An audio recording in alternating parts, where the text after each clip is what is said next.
Good afternoon. Welcome to Facebook Live. Today, this is episode number 28. Today with us we have our national president, Lois Callahan. Lois, welcome to Kansas City. Hey, everybody. And also with us is Cortina Barnes, Director of Administrative Services. And also in the room is Nicole Panteleakos, and she will be looking at your comments. And if there's any questions, then she'll be passing them along to us. So, first, we're going to talk about a couple of different things. Many people have asked what Lois's special project is. Well, because there's kind of like a twofold special project, Lois is going to tell us a little bit about continuing education and why you chose that and why that is actually your special project. So let's talk Okay. about that first. All right, so special project, and many of you have heard me talk about this before. But the truth of the matter is that I began to think, what should we do for a special project? And I think that as auxiliary members, we spend so much time working and thinking about and working toward the needs of others. VFW and people in our communities, we work in hospitals and we work in schools and in our communities. We do Buddy Poppy and Voice of Democracy for the VFW, and I began to think, what is it that we do for ourselves? And like our national commander in chief, who chose as her motto for her class, for veterans, by veterans, I thought, what do auxiliary members do for auxiliary, by auxiliary? And it's clear to me, but that is the VFW Auxiliary Continuing Education Program and a scholarship. And as we all know, it is woefully underfunded. It really is. And so it is my dream to better fund that scholarship so that we can improve the lives of those that we love and improve our own lives as well. And I'm just really happy that so many of you have embraced this and have been donating so generously. And I really, really appreciate it. It's going to be, I think, a great success for us. Um, we have numbers to tell you, but we're going to keep those a little bit secret for now, because I don't want you to stop. If you have more money to send in, absolutely do that, because it's all about improving the scholarships for auxiliary members and their families. And so thank you so much for what you've done so far, and I sure appreciate it if you keep them coming. So that is actually the national president Lois's special project. However, Carol Whitmore, who was our national commander in chief, spoke to Lois about doing a joint project, and that is called Stock the Store. And that is for the National Home. They have the Welcome Center, and they're going to put a store in there for the residents at the National Home. And their goal is to raise some money because eventually, if a family comes down and they buy milk, well, they pay money for the milk, it replenishes, they get milk. But to originally stock the store, you need some items to put in there for people to buy. So that is a joint project that Carol and Lois are doing together. So did you want to comment on that at all? Yeah, I do. Mm-hmm. The National Home is making great progress on that project. I think I've posted a couple of times of how beautiful the store is going to be, and so we're making great progress. I thank each and every one of you, particularly the department presidents who have given so generously.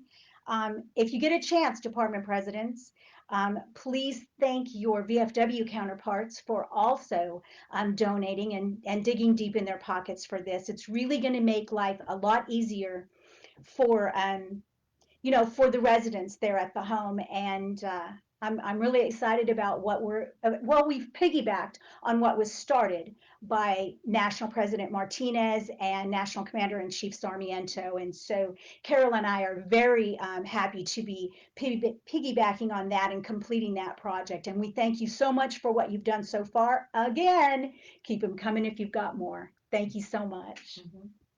So the next item on my list of topics to discuss is some of Lois's visits. So recently you just came from DC. So why don't you start with that one and then tell us about some of the stuff that you see out there when you go to visit departments and when you go out representing the organization. It is important for us, the organization, to be seen, to be out there, to be supporting veterans. And so please tell us about this most recent place you went. Okay. Well, first of all, I want to thank 20 states that I've visited so far. It's been interesting. Some of the visits have been thought-provoking, some of them have been emotional, and some of them have just been pure fun. And I've enjoyed every minute of every style of visit that has been afforded to me. I've enjoyed meeting members, interacting with VFW, military and retired. Sometimes we visited VFW veterans' homes. That's been wonderful as well. It's just wonderful to spend time with like-minded people, and I appreciate each and every one of you so much. Everybody that I have visited with, you know, puts forward their best foot forward, and I appreciate that. It's really fun getting to know each and every one of you. Most recently, I visited or I got to spend time in Washington, D.C. with the group Wreaths Across America. And that was really wonderful. I found out a lot of things. For example, they set out over 3.1 million wreaths across the world this year. So it's a huge operation and it's a huge opportunity for us to get involved. And I hope that we, continue. I know a lot of auxiliaries are out there putting wreaths in their local cemeteries as well as veteran cemeteries across the United States. And it's really gratifying. It's beautiful to see. Um, but I love that we're getting out there, we're getting our name out there in our communities, and we're also joining forces with, other organizations, and that's so important. The national president of the American Legion was there. She was honored and talked about, introduced at their banquet, as was I. It was very gratifying, and if you ever have an opportunity to go to Arlington to do wreaths. It's really amazing, but I'm really glad that so many auxiliaries are participating in their own communities with Wreaths Across America as well. So keep that going. And you were telling us a story earlier about when you first got there, who you met. Oh, so I didn't know exactly where I was going to be in the caravan, and I had to get out there and find out which bus or car to jump into. So I went up to this fellow who was sitting at a table, just he and two other fellows, and he was wearing a Wreaths Across America jacket. And I said, "Hello, apparently you're with Wreaths Across America. My name is Lois Callahan. I'm the national president of Veterans of Foreign Wars Auxiliary, and I'm here to participate." And he said, "Oh, well, my name is Merrill Worcester. And I said, "Well, nice to meet you, Merrill." And then he popped up and he shook my hand and said, "I'm the founder of Wreaths Across America." So we made fast friends, and it was really exciting to meet him. He gave me a beautiful coin, which was really nice as well. So. But I just thought it was funny when she told us this story. The first person she met it was the person who founded it. And it's so nice to see that that person is still active and participates in it. Absolutely. So I thought that was really exciting. And then while she was there, she spent time with VFW and auxiliary members that were there. Brian Willett from Massachusetts, who's the National Sergeant at Arms, and his wife Gina. Yep. Very nice people. It was wonderful spending time with them. So if anybody's out there from Massachusetts, tell them we gave them a shout out. Yeah. So that was really nice. So I'm glad you got that opportunity to do that. Very nice. So upcoming events is we have the cafe event in DC, which is followed by the legislative conference. So we want to talk a little bit about that. I'm going to give you a little bit of details, and then we'll talk to you a little bit more intimately about the actual what we're doing. But on our website, we have the agenda for the cafe event. When we're going, there, Cortina's showing a picture. So the actual event starts at 10 a.m. It's going to be at the Vietnam Wall. We have to leave the hotel, though, a lot earlier because you never know if there's going to be traffic, and then when we get there, we have to get set up. If you sign up for the cafe, you will get a bus. You'll get on a bus that will leave from the hotel and bring you over there. But if you wanted to go over earlier, you want to Uber over, you don't have to pay for a cafe ticket. You can just meet us over there. We will give the preferred seating to the people that actually paid. But if there's enough seats left over, then absolutely, you can have a seat or you can stand up and you can enjoy the program. For VFW members, if there's any VFW members in the area, because they're going to be there for the legislative conference. Come on down. We would love to see you. So, Lois, do you want to talk a little bit more about the cafe and what we do at the cafe and that kind of stuff? Well, I just want to remind everybody that this will be the last traditional cafe event, and that I believe that it's going to be meaningful and it's going to be a memorable experience. And I do hope that many of you will come together and enjoy the event along with us. You know, there's a lot of fellowship, and it is a sacred venue. It's probably going to be an emotional time as well. They've all been wonderful in their own right, and this is the last one, so make sure you don't miss it. And tell them why you chose Vietnam Wall. Well, I chose the wall If you can. because my dad was a Vietnam veteran, twice over, and I'm married to a Vietnam veteran as well. And as many of you are, you know, you have spouses, friends, and acquaintances who are associated in one way or another with the Vietnam War, and we want to be able to honor that contribution. Mm-hmm. So what we did this year is we scheduled the cafe to be right before the VFW's legislative conference. And the reason we did that was we are hoping that some of you, definitely hoping that the department presidents, but many of you can stay for the legislative conference. Now, when the VFW Commander-in-Chief, Carol Whitmore, does the testimony, sometimes we ask auxiliary members not to attend because it's in a teeny tiny room and only so many people can fit in there. We do love having the auxiliary in the room. If you are there, please try to come, but please do not be insulted if you have to sit in a, what do they call that other room? An overflow. Yeah, overflow. Overflow room. Mm-hmm. So if you get put in an overflow room where you have to watch it on television, please don't be insulted. But they fill that room and they're standing room only, and they always have an overflow room. However, if you're in DC during this time, go with the VFW when they go visit their legislators, your legislators. I'm saying they're your legislators. Mm-hmm. Sometimes the VFW will let the auxiliary speak or ask them to speak, and sometimes they have an agenda and they don't. Don't be insulted. But if they ask you, sometimes they like to hear about the family members' experiences, Mm-hmm. and they may ask you to speak. Mm-hmm. So don't expect it, but be prepared in case they do. And should they wear their auxiliary uniform look? Yes. If they can? So when I go, I like to wear my cap, the official cap. I don't tend to wear the uniform look except on the day of the testimony. I usually wear a suit because you want to look very appropriate when you go into your legislation, into the offices. But the cap really stands out. But if you don't have a cap, absolutely wear the shirt. You want to be seen. You want all those politicians to know that veterans and their families vote for things that help veterans and their families, Right. and we want their support. And as Amy Jo says, you want to be grateful. So make sure when you go and you speak to those legislators, you say, thank you for seeing us, thank you for listening to us. So make sure you're grateful. Mm-hmm.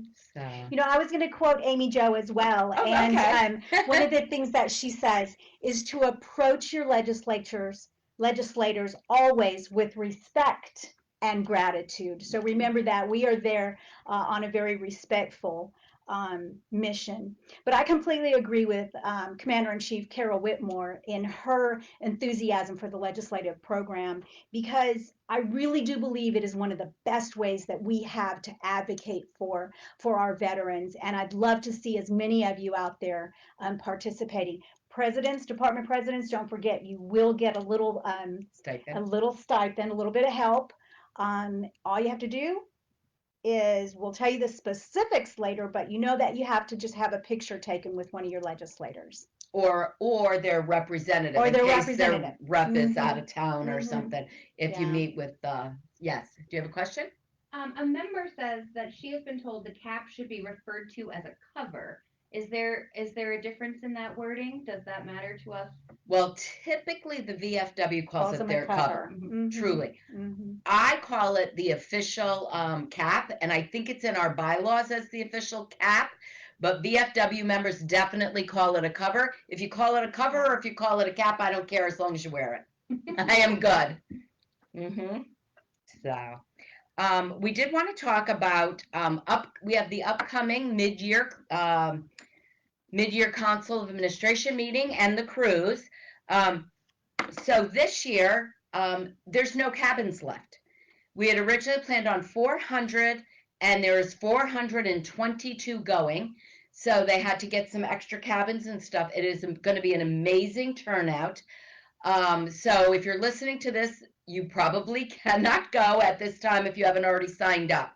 But if you have signed up, Val is now sending out some information about what's going on when. So when you want to plan your excursions and your stuff for your downtime.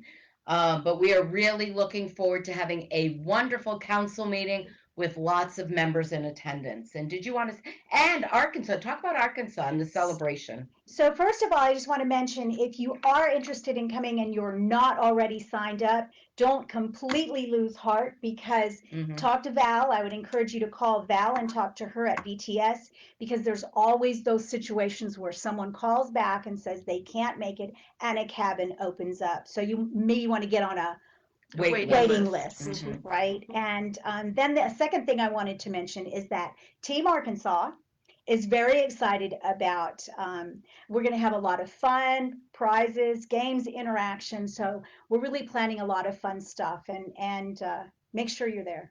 Make sure you're participating. Yep, so we're very excited about that. Yeah. So the next thing on my list of agenda that I would like to bring up is paying your dues. So did you know that you could go onto Malta at any time and see if your dues have been paid already? You can actually see. You can pay your dues directly on Malta. And why is it so important to pay your dues? Let's start with you, Lois, and then we'll go over to Cortina. Okay, it's so important to pay your dues because we need the numbers in Congress, number one. But number two, look, if we don't pay our dues and if we don't grow this organization, we are going to slowly decline, and that will end in our ability to exist in general completely. And we can't have that, because, you know, if we're not out there advocating for our veterans, if we're not teaching patriotism to our youth, if we're not out there volunteering in hospitals and schools and doing all the things we do, you know, we do all these things through our programs. And it's just too important. It's just too important. Who's going to do it if we don't? So y'all get your dues in, get some new members, check your at-large lists. All of those things are important. So get busy. And you know what? We all have a little bit of downtime during Christmas. So work on membership. Cortina, did you have anything to add to that? Well, I'd like to piggyback on one thing you said, and that was about the numbers. It really, really matters, the numbers. How do you think it is that our commander-in-chief gets time once or twice a year to sit before Congress and advocate for our veterans and their families? It's because of the numbers of our organization. Because of the VFW and auxiliaries, we have so many members, then they listen because they realize, guess what? Those members are voters. Okay, so it's very important, even for those members that don't particularly want to come to a meeting or don't come out to a meeting, can't come to a meeting, we still want them to stay in as a member, because the numbers do count, because those numbers mean we're supporting our veterans and the families and our communities too. And what happens if they don't pay their dues by December 31st? What are they called? Oh, they're not in good standing. That's what they're called. And you don't want to be that. Why is that? Well, okay. Do you have a midwinter maybe meeting coming up, or but you can still vote, right? No, cannot vote. If you're not a member in good standing, you can't vote. You're really not supposed to be able to attend a meeting either, not even as a guest. You can't even come in as a guest. But so do they have to wait a year or next summer to become a member again? Nope. All they have to do is, if they get to the meeting early, go in, hand the treasurer their dues, and they are now a member in good standing. Even if it's not yet posted to Malta, they pay that dues, they're a member in good standing, and they can stay for that meeting. That's great.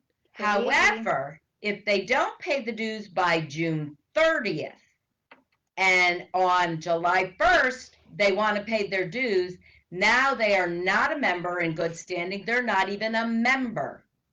On July 1st, they would have to rejoin the auxiliary and show proof of eligibility again and fill out an application.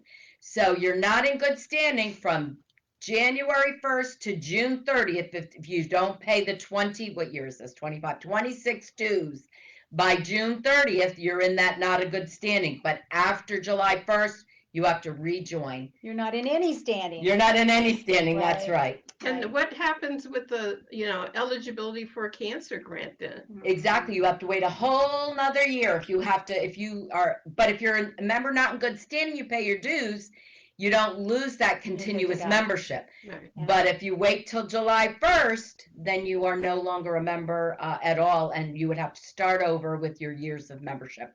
And I see we have a question. So Nicole, you want to ask? We have a couple of questions. One is about an official auxiliary ball cap and what it looks like. Do you want to talk about that at all? They'd like a picture, which we can't put in the comments on Facebook, but we could share one later. Well, there's no such thing. Okay. So I will explain it. That's good. Okay. So the question was if they could have the official auxiliary ball cap and if we could show a picture of it. We, the VFW auxiliary, do not have an official auxiliary ball cap. The VFW just voted in a VFW ball cap, and so that they can wear to their official meetings. So I want to tell you the difference between the VFW and the auxiliary as far as wearing a hat, cap, cover in a meeting. On the VFW side, you can only wear the official cover in their meeting. So that means they can only wear their overseas cap until they voted in to do this ball cap. So at an official meeting, they can wear either the ball cap or the official cover. For the auxiliary, you can wear any cap to a meeting. It doesn't have to be the official cap. We have no rules that you can't wear a ball cap at a meeting. So if you wanted to buy a ball cap that says VFW Auxiliary, they have them here at the VFW store, and you can wear that to your meeting.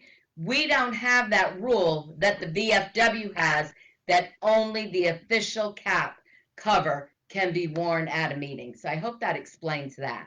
And you have another question? There was an unrelated question, and I don't know if you want to answer this now, but someone wants to know why this is the last cafe. Oh, okay. So I'm going to explain this. So think about this when you talk to your national line officers when they're traveling around the country. Many members have gone up to the national line officers and they have said, we think it is too much money to spend to go to a cafe and that you're only there for one program that takes an hour. You have to fly there. You have to pay for a hotel. We pay for very little people to go to the cafe. So everybody that goes on their own dime almost. And it costs them a lot of money. And they were speaking to the line officers about not doing that anymore because it was costing too much money. So what we did with Lois is we piggybacked it with the VFW's legislative conference, so that we were hoping that people, they can say, well, I'm going in, but I'll be there for 3 days because I'm going to stay for this other event.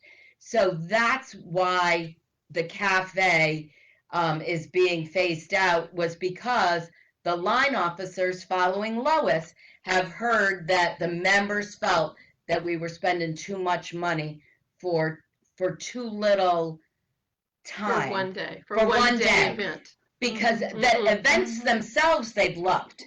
Anybody who has gone to a cafe has absolutely loved the cafes. They're glad they're gone. They were excited to learn about America's freedom and celebrating it and where we went. It's very rare that you hear a complaint. The biggest complaint is, it took me 16 hours to get here. I had a flight delay.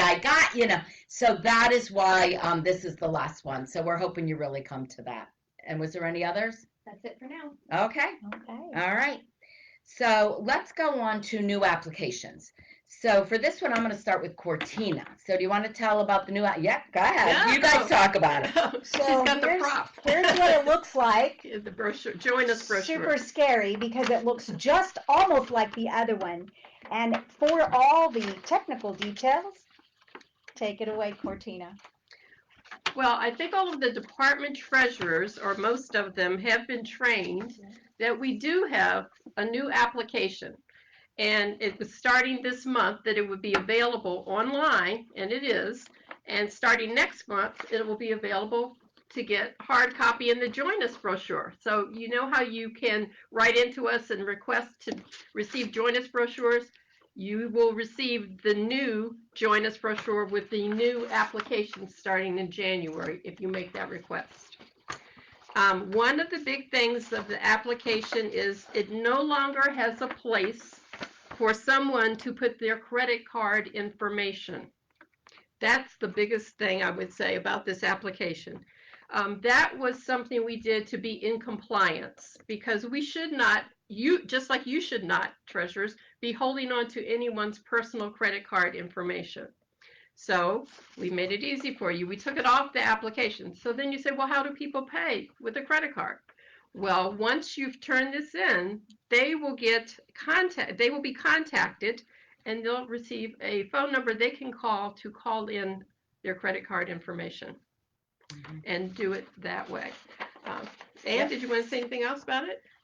What I did want to say is many members have asked us, and before, sometimes we've changed applications and they say you don't have a revised date on the bottom. And I said the reason we didn't put a revised date on the bottom was because old applications would still be accepted because they were only minor changes. This application and the one that's available in Malta, which just looks like the application, but the one in the Join Us brochure, they have a revised date. And that is because starting on January 1st, we will only accept the new applications. It's very important. And years ago, when we had the credit card information on it, you have to keep the applications. So departments had to cross off that credit card information previously. So now you don't have to do that extra step. It's already taken care of for you. It is not on there. You can just keep the application. And because we don't need that room, guess what? There's more room on the application to fill in your information. Yes, question? We have two questions. The first is, can they still pay with check or cash to the treasurer? They don't have to pay with a credit card? Correct. Absolutely. You need to continue. I think you should repeat the question. Oh, I'm sorry. Yeah, I'll repeat the question in case you can't hear that. So can they still pay with check or cash? Yes, both forms of payment are good for us. We are good with that. And what about for life membership? Life membership, same thing. And speaking of credit cards, life membership, and annual membership, in the past, we could not accept credit cards for an annual member. Now we can. So if you want to, if you're just going to pay yearly and you want to pay with a credit card, you can do that. A member would like to know, will they receive a phone call or a secured link to go to if they're paying their dues with a credit card? How does that work? Okay, so I don't have George in here to give you the specifics, but I believe it's actually both. You have a choice, I think, when you fill it out, and it can send you an email link, it can send you a text, and it might say you can call in. I'm not exactly sure because we haven't started it yet, but if you want to text George and see if he can answer that question for us, that would be great. And then last question, sort of related, a member wants to know to whom they report deaths of fellow members.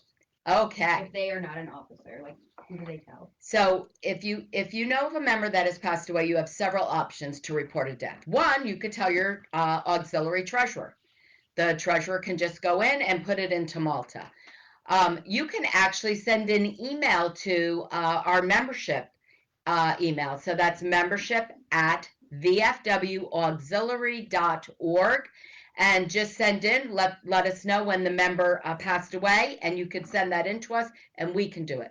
I was told the answer to your question is on the application in the fine print. Oh, thank you so much. And I was going to show that. Yes. Okay. Right here, it's in the fine print exactly how that's going to work. And then last related question so far, when will the new applications be available to order?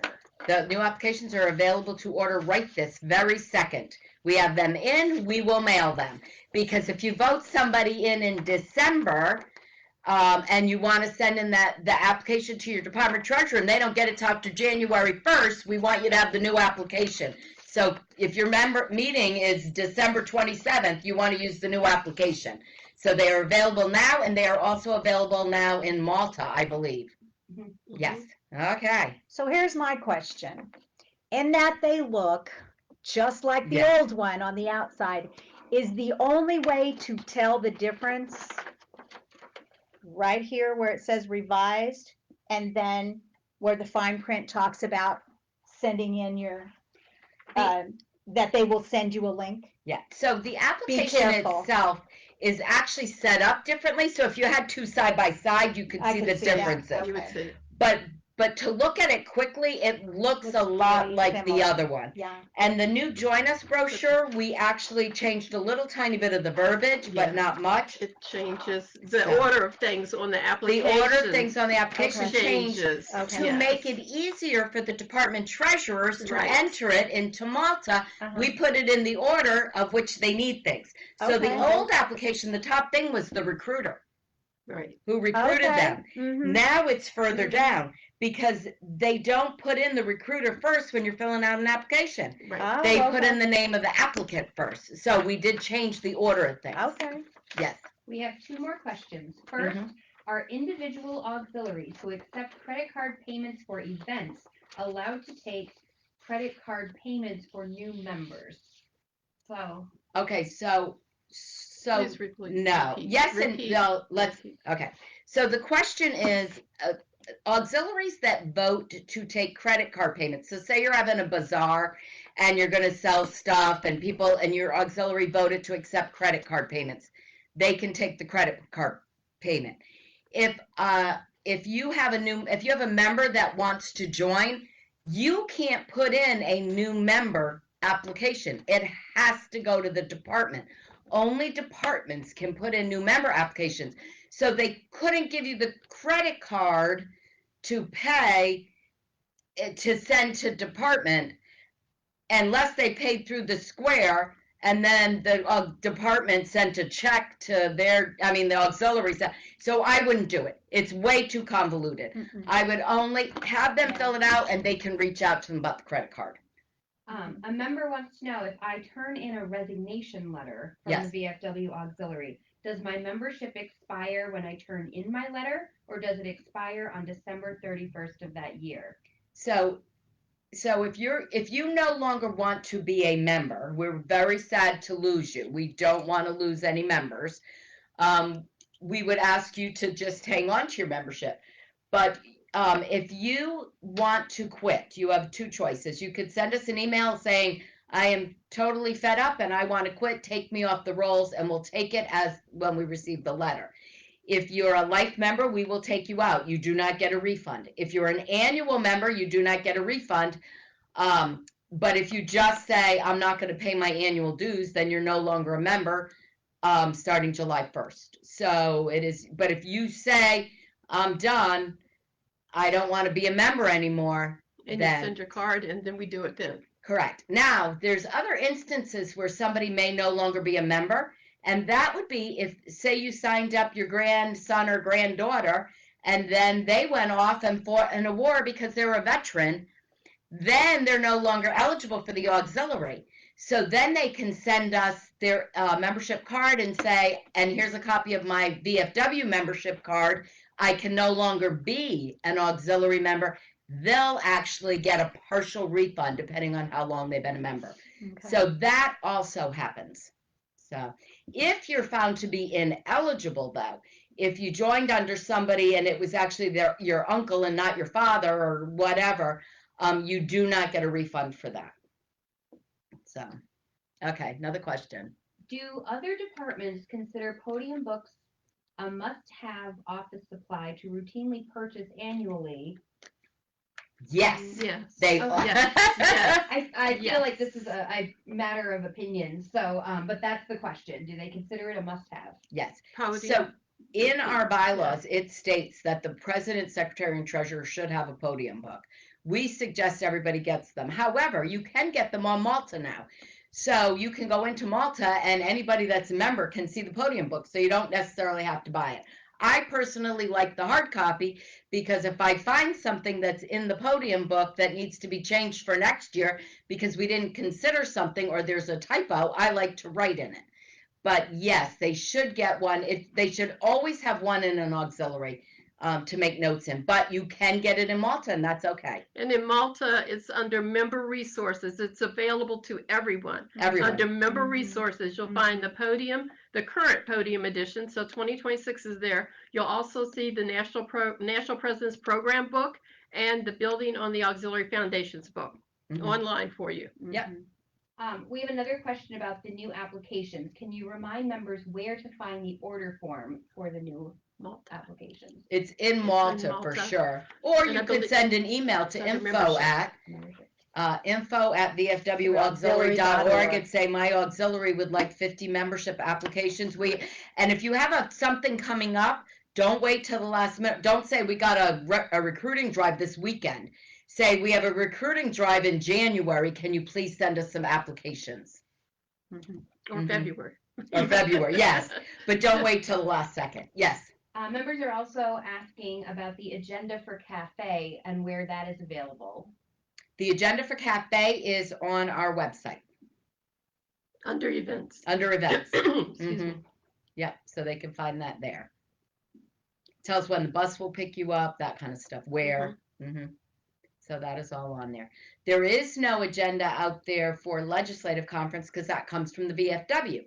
So if you want that, you have to go to the VFW website. We actually have a tentative one for the VFW out there. Oh, well, we got a tentative one, so there you go. But it's tentative, so, if it changes, maybe you should go to the VFW website. Yes, yeah. So, okay, so do you want to go to the next thing that we have? Let's talk about deaths.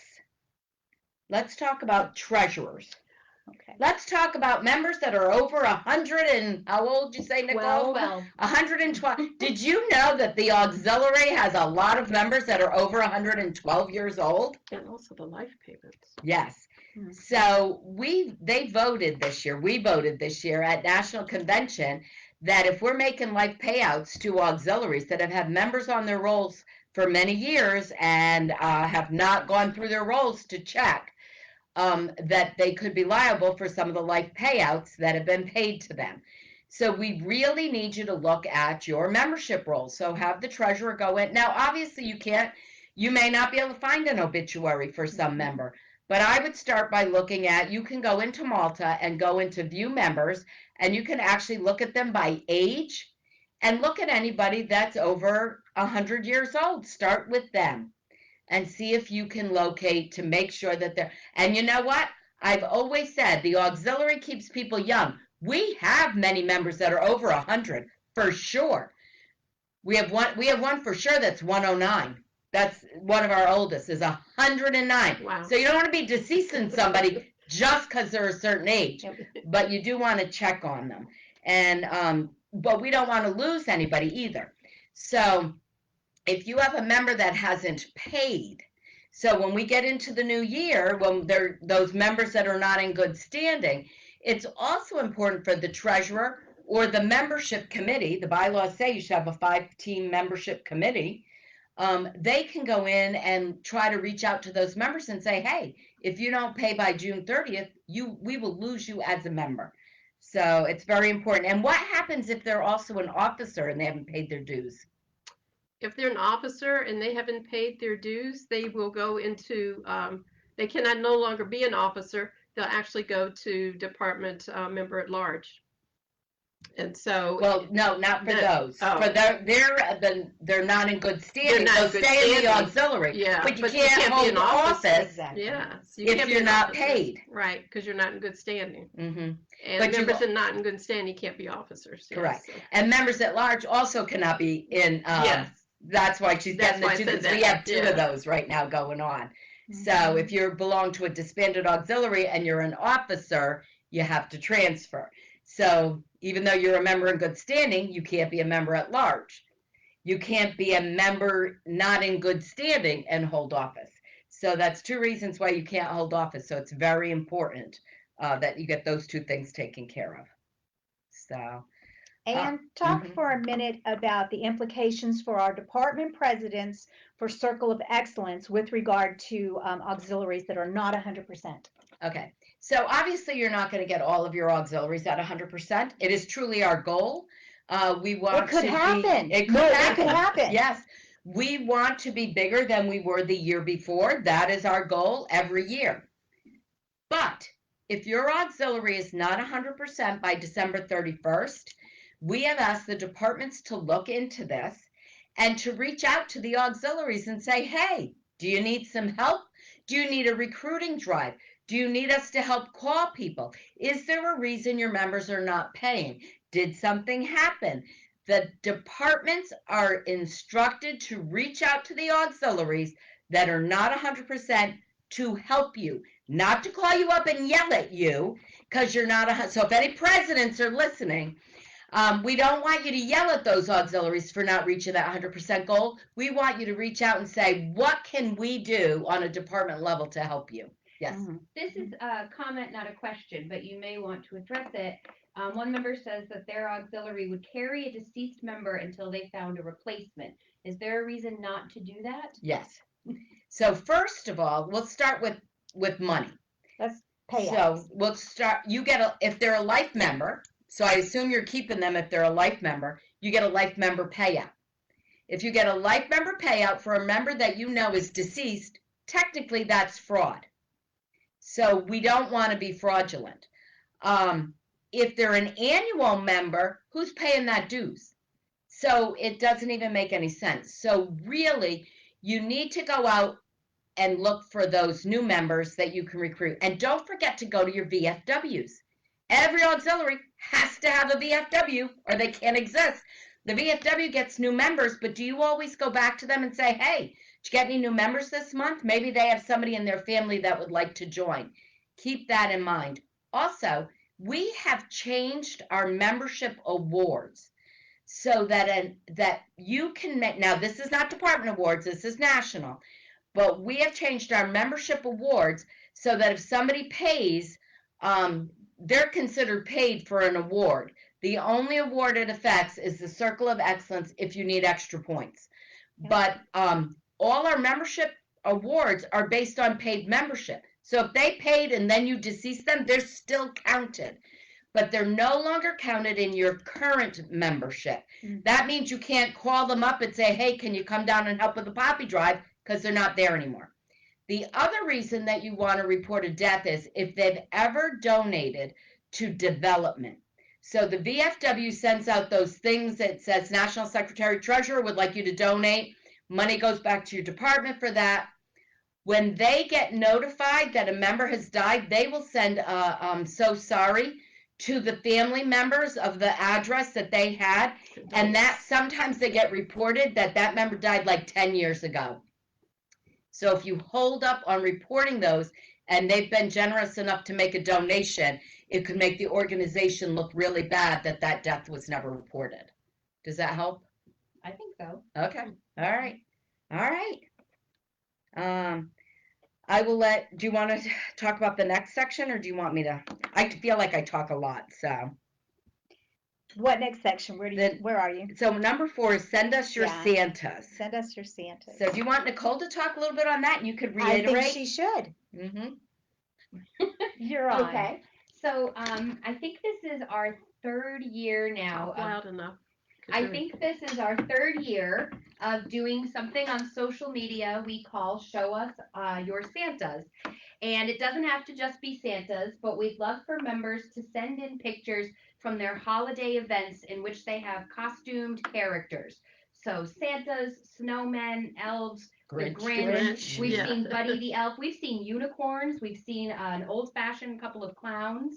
A lot of fun. Mrs. Santa. Yes, yep. We've seen several Mrs. Santas, Mrs. Clauses, and not only have we received some in the past from every state, but from most foreign-based auxiliaries. So it's pretty exciting. We've reached everywhere, just about so far. We'd like to do it again this year. We take those pictures and share them to social media. We started with once an hour on Christmas Day, and then the next year it was Christmas Eve and Christmas Day. Last year we had so many submissions, we were able to share photos every 30 minutes for the 24th, 25th, and 26th.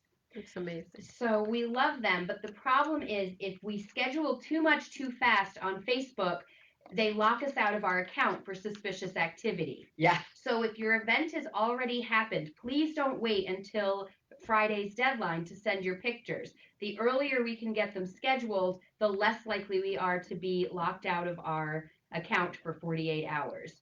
So if your event has already happened, please send in your pictures to info@vfwauxiliary.org. And if your event is happening this coming weekend, then you have a special deadline of Monday, and we will do our best to add them. Mm-hmm. And if you don't see our stuff regularly come up, you can go find us and go to the to the Facebook, what do they call that? Location? Page, thank you, the Facebook page. And you can find that and you can look that up. And if you like something, then you'll tend to see us again in your stuff. So it's important for the engagement to look stuff Give them up. some likes, push that button. Mm-hmm. Yeah. Okay. So the last thing that I have on my list, except for the part down here, is auxiliary outreach. So do you want to talk about some of the departments you've been to, some of the auxiliary outreach projects you've heard of or seen, or just stuff that you know about? Like the one I listed on here is Toys for Tots, but there's other stuff. So have you seen any? Because it's hard, because when she goes, you don't actually go to auxiliaries, you go to departments. But occasionally you might hear somebody bragging about something. So I wasn't sure if you've heard anything. I do hear a lot of ways that we're reaching out into the communities. It makes me so proud and makes me excited to know that you're out there working, getting our name out, getting our face out. Because I wasn't prepared for that question, nothing actually comes to mind really quickly, but I love to know across the United States and beyond what everyone's doing out there. So maybe that would be something. Show us your auxiliary outreach. Maybe we could do that in the spring, or Yeah. We do that. We do share periodically auxiliary outreach to social media, and we also share auxiliaries in action. We try to share those several times a week, and sometimes the auxiliary in action post is an auxiliary outreach activity. So yes, also please send those to info@vfwauxiliary.org, either with the subject line auxiliaries in action or auxiliary outreach. We love to share them. So things like, Toys for Tots and Angel Trees, anything that you're working, food drives, yes, for sure. But not just donating to it, actually helping the organization to put that on and do it. It's lifting the boxes. Right. It's the work that you do. And so don't stop doing that as we move forward. So auxiliary outreach, it's so important that I don't think we toot our own horn enough. We do not. I don't think that we brag on ourselves, and getting out in the community and being visible with our shirts and our caps. I think it's really important. People need to know the work that we're doing. We hide in our VFW posts, and we do our boxes for our veterans overseas, and we never brag about what we're doing. We don't brag enough about what we're doing, I guess. Yeah. And what about Wreaths Across America? We talked about it. Send us your Wreaths Across America picture. How many auxiliaries participated in that? I keep seeing them on Facebook. I know mine did. Hot Springs, send in some pictures. All right. Yeah, I know some auxiliaries did in Connecticut because I saw it on my Facebook post. So definitely send us stuff like that. Send that. They can send that for the Santa stuff, can't they? I mean, that's Christmassy, right? That wouldn't go on Show Us Your Santas, but it would go for other things. So, for example, still send it. In the next e-newsletter, which comes out this Thursday, there are a couple of Wreaths Across America pictures that we have received, and those will be mixed in with other pictures of events that have happened within the last few weeks since the last e-newsletter. Okay. Those ones will be in the e-news, but not on the Santas, but they could end up on social media later. Get your pictures out there. That's right. Because that is a true what was the post? Do you remember that we got so much engagement on? There are many. But there was one really recently. I can't remember what it was. Well, the one with the little girl doing the Pledge of Allegiance went viral and had thousands and thousands of views. That was really cute. Yes, and that was somehow shared. It was really a cute picture. So, I see we got a couple of more questions. So we do. So one is, can I more. send a video in about wreaths across America? And if I could just answer that, yes, please. Send us a video. We have a question. What about homeless shelters for auxiliary outreach? Absolutely. And then we have, I would love a new member alert in Malta when I log in so I can make sure they get added to our communication platforms. And we also had 2 people ask about a search button in Malta to help them find things. Okay, so I'll address the search button first. Currently, we can't do that. We are talking to Condado about doing that. But a search button in Malta, Malta is not like Google. It's not set up like Google to be able to find things. It's an actual application that they made. So they are actually looking into a way to make Condado a way for us to search. Currently, it's not available, but it is on their radar. So I wouldn't count on it in the next year, but maybe a year and a half, maybe the next year if we get lucky. But they are looking into that. Originally, it wasn't even an option. Now, with new AI and new stuff that they're doing, we can actually find stuff. And speaking of AI, sometimes when you look something up on Google, you're better off to look it up in Malta. Because if you look in Google, sometimes it'll tell you that somebody can join the auxiliary on somebody that you can't join under. And the reason for that, what was explained to me, is if people look it up in Malta, then that, not in Malta, if people look it up on the internet, then the internet thinks it's true.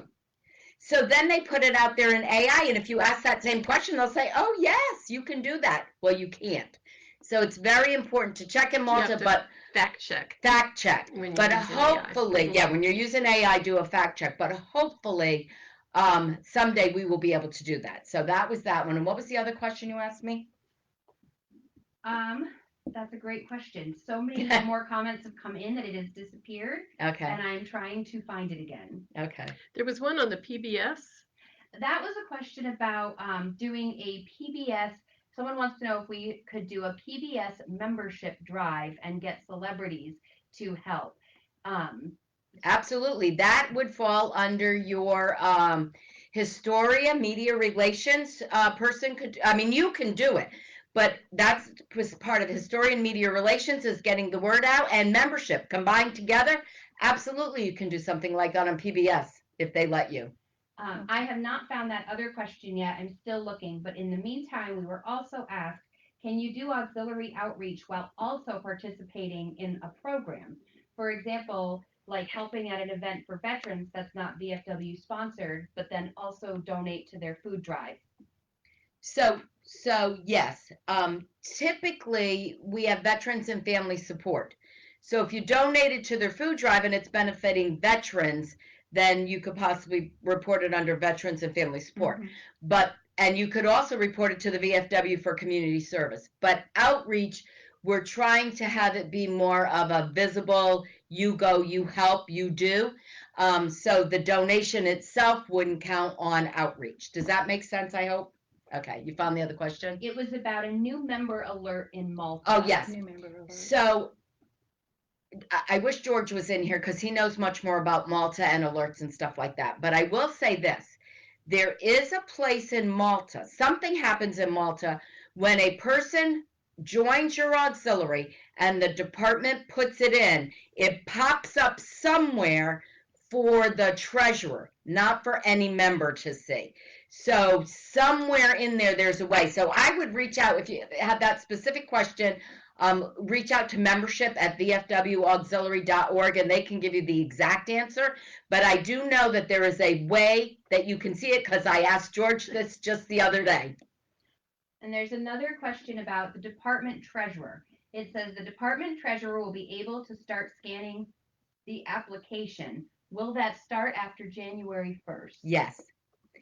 They'll be able to scan the application, and then it will follow the member around. So if they scan the application and they belong in North Carolina and then decide to transfer to Connecticut, the Department of Connecticut's treasurer will then be able to see it. When we first set this up, we made it so that treasurers could see it. but somebody asked if the member would also be able to see it, so that is also on our wish list. Currently, they won't be able to, but eventually that will be so that the member can actually see their application as well. We have 2 more questions, and we only have about 5 minutes left. Okay, So I'll talk fast. this is, how long does it take to obtain a website development grant once an auxiliary applies, and what does that entail? And a question in the same comment is, does National create the website for the auxiliary? So I can tell you about the website for the auxiliary. We are currently, Condado helped set us up, and we went through WordPress, and we're looking at changing things. As far as setting up a website anywhere else, I have no idea. I am not a website person.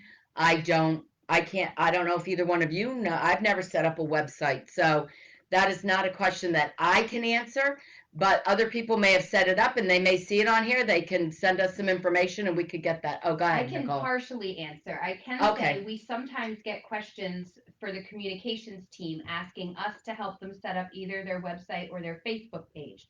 We used to help set up their Facebook page. We no longer are able to do that. And we do not set up their auxiliaries website. So, and the VFW uses a company yeah. called Web Solutions with Dave Strange and oh God, I forgot their names. I know the Department of Michigan uses it, so reach out to Michigan and ask them what they use. A lot of other departments use it. They will help you set up a website.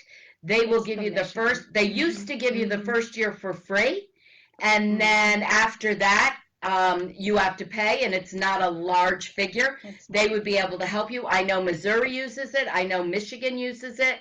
So if you want to reach out to them, oh yes. And Amanda Cook from Communications says that Website Solutions information is in Malta. Oh. So you can find that information there and contact them. So if you didn't hear that, Website Solutions information is in Malta, and you can find that there, and that would help you to contact them to set up a website. Thank you, Amanda.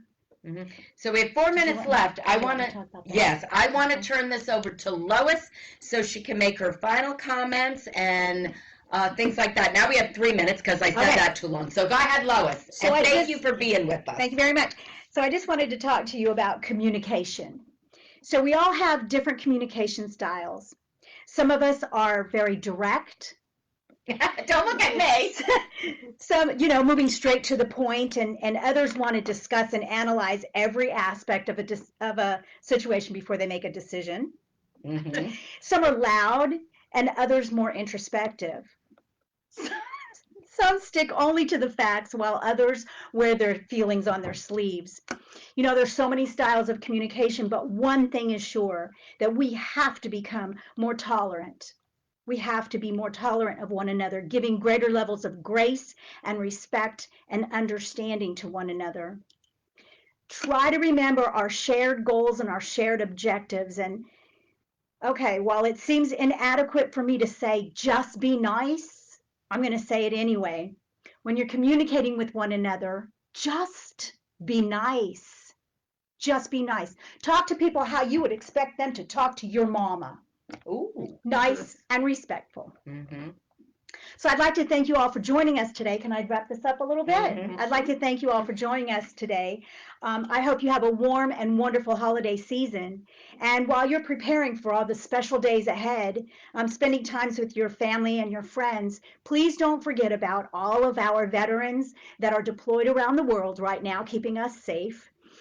Don't forget about our veterans who are in hospitals and nursing homes all around our own communities. So keep those care packages going, keep the visits coming, and I would love to see you continue to spread holiday cheer. Where?